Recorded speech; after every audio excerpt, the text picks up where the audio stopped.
नमस्ते प्रणाम। हम किरण शर्मा, हम मंजू शर्मा अपना चैनल पर स्वागत करै छी। नमस्ते प्रणाम सब दीदी भाजी के प्रणाम, जते कोई दाई माय चाची दीदी सबके प्रणाम करै छी। और हम दोनों देवरानी जेठानी जा रहे थे बहुत प्यारा सा होली के गीत गावा। अहाँ सब जरूर सुनब और कमेंट करके जरूर बताएब। और देखे छिए हम जे घर में वीडियो बनबे छलिए, हमरा ओइ घर के लाइट खराब भ गेल, दोसर घर में परेशान भेल छी, लेकिन सही से हमरा वीडियो नहीं बन पाबि रहल है।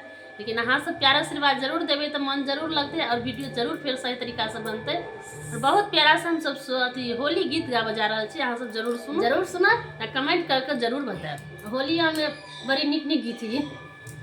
शंकर गलिया शंकर गलिया में सखी है सोनार बस ला।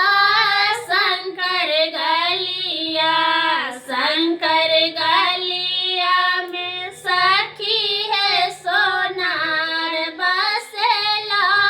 शंकर गलिया ओ रे सोनारा